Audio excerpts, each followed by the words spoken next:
জিয়া পরিবার এদেশের শ্রেষ্ঠ পরিবার, জিয়া পরিবারই এদেশের একমাত্র পরিবার। একথা বলে হা হা হা হা করে হেসে উঠেছিলেন আন্দালিব রহমান পার্থ। আজ যখন সুসময়, তখন জিয়া পরিবারের তুমুল প্রশংসা করছে আন্দালিব রহমান পার্থ। অথচ একসময় এই পার্থর সামনে খালেদ মহিউদ্দিন এই কথাটি বলেছিল, এই যে শুনেন। কিন্তু এই সরকার প্রধানত তারেক রহমানের ভূমিকা জিরো। তারেক রহমান বিএনপির সবচেয়ে বড় বোঝা, তার নামের সঙ্গে একসাথে উচ্চারিত হয় হা ভবন 10% খাম, কিন্তু এই সরকার প্রধানত তারেক রহমানের ভূমিকা জিরো। তারেক রহমান বিএনপির সবচেয়ে বড় এই বক্তব্যটি আন্দালিব রহমান পার্থের সামনে এই খালেদ মহিউদ্দিন দিয়েছিল। আমি তখনও রেকর্ড করে রেখেছিলাম।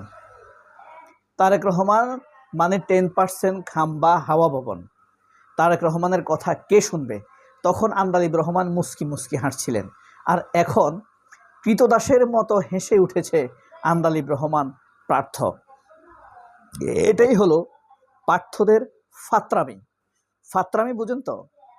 মূল্যহীন কাজ, স্বার্থগত কাজ, ব্যক্তি স্বার্থের কাজ। এই কারণে বলি, পতে পার্থ, ফতে ফতে পতে পার্থ, ফতে ফাত্রা, ফতে ফজলু। এই যে পার্থ এবং ফজলুরা, এরকম কিছু চরিত্র আছে, টক্সিক, কাউকে শান্তিতে থাকতে দিবে না, খোঁচাখুচি সৃষ্টি করবে, বিরোধ সৃষ্টি করবে। এরা একটা শ্রেণীর পক্ষ হয়ে কাজ করে, সবসময় আমরা আগ থেকেই দেখে এসেছি। এরকম কয়েকটা নাম আছে, আমি আপনাদেরকে বলি, দেখবেন মিলবে। পার্থ, ফজলু, শাহেদ আলম, বিরানি শাহেদ, রনি, আবিদ ছাত্রদলের, আবীন্দ্রনাথ, তারপরে নাহরিন জাহাঙ্গীরনগরের, ওই যে মোরগ ফলাও, মুরগি রান্না, এটা মানে মোরগ নিয়েও সে নারীবাদ খোঁজে। স্নিগ্ধা একটা আছে, বড় বড় এরকম করে টিপ দেয়। ববি হাজ্জাজ একটা আছে। এরা, এরপরে রাশেদ, ওই যে গণ অধিকার, হ্যাঁ। তারপরে আমার একটা আছে, ছাত্রদলের সাংগঠনিক সম্পাদক। এগুলা টক্সিক, এগুলা পরগাছা টাইপের। সঠিক সময় এরা সঠিক কাজ কখনোই করতে পারে না। এই কারণেই এরা দেখবেন, আপনারা যদি দুই ভাই মিল থাকেন, এদের তো দাম থাকে না। এই কারণে দুই ভাইয়ের মধ্যে ঝগড়া লাগায়া এরা একটা স্পেস নেয়, দূরত্ব তৈরি করবে, করে এই যে এখানে একটা স্পেস নেবে তারা। এই স্পেস নিয়ে দুতিয়ালি করবে, এমন ভাবে তারা করবে যেন খুব বেশি কাছে চলে না আসে, আর বেশি আবার দূরে চলে না যায়, দূরত্ব বজায় রাখবে তারা। এই শাহেদ আলমরা, রনিরা, রেজাউল করিম রনিরা, এই জিনিসটাই তারা বজায় রাখতেছে। এরা দেখবেন, এরা একদম ভারতের দৃষ্টিভঙ্গিতে তারা আচরণ করবে। তাদের 1 নম্বর হাতিয়ার হলো ধর্মবিদ্বেষ, 2 নম্বর হাতিয়ার হলো তাদের নারী, 3 নম্বর হাতিয়ার তাদের মুক্তিযুদ্ধ। এত মুক্তিযুদ্ধ করবে তারা, হ্যাঁ। টয়লেটে গেলে এরা মুক্তিযুদ্ধের গান গেয়ে টয়লেটে ঢুকে, টয়লেট থেকে বের হইতে মুক্তিযুদ্ধের গান গায় তারা। তাদের মানে মুক্তিযুদ্ধ ছাড়া তো কোনো কথা নাই। পৃথিবীর কোথাও দেখবেন না 50 বছর পরেও মুক্তিযুদ্ধের তসবি জপে। এগুলারে দেখবেন। খালেদ মহিউদ্দিন টাইপের কিছু সাংবাদিক আছে, কয়েকটা শয়তান সাংবাদিকের নামের মধ্যে একটা হলো খালেদ মহিউদ্দিন, হ্যাঁ। মানে ভারতীয় এজেন্ডাবাদী। আনিস আলমগীর তো এগুলো বোঝা যায়। এই কারণে এগুলা হলো 3য় শ্রেণীর শয়তান।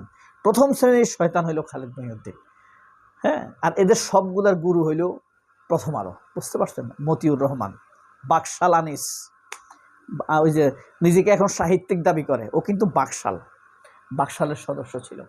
তো এই যে পার্থদেরকে দেখবেন, এরা এই দূরত্ব তৈরি, এরা ভাবে কি, এই জামাতের সাথে বা অন্য কোনো দেশে যদি ঐক্য বিরাজ করে, তাহলে আমাদের তো কোনো দাম থাকবে না, হ্যাঁ। তখন এরা এই ভেজাল ভাজাই দিবে।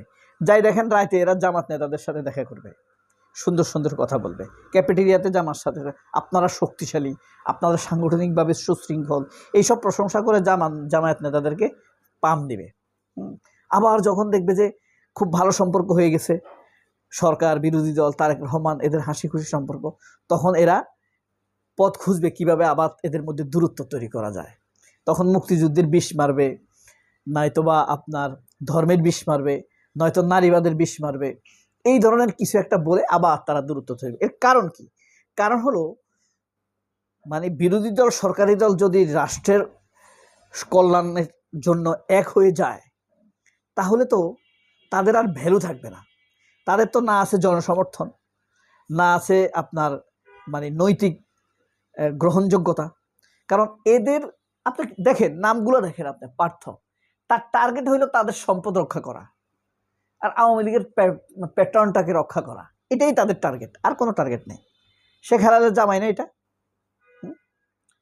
এরপরে ফজলু, ফজলু কি দেখবেন, সে তার টার্গেট হইল ঠিক আওয়ামী লীগের যে বক্তব্য, ভারতের যে বক্তব্য বাংলাদেশ ইসলাম ধর্ম বা জামায়াতের ক্ষেত্রে, সেই বক্তব্যটাকে একটু টিউন করে তারাই সেই বক্তব্যটাই দিবে। ফখরুলও কিন্তু এদের প্যাট্রোনাইজ করালো। শাহেদ সেম প্যাটার্নে তারা চলবে। রেজাউল করিম রনি, এটা নতুন যোগ হয়েছে, এটাকে আমি ভালোই জানতাম। শাহেদকে আমি কখনোই ভালো জানতাম না, কোনোদিনও না। রেজাউল করিম রনি, আবিদ, কোনোদিনও আমার কাছে একে সভ্য মনে হয় নাই।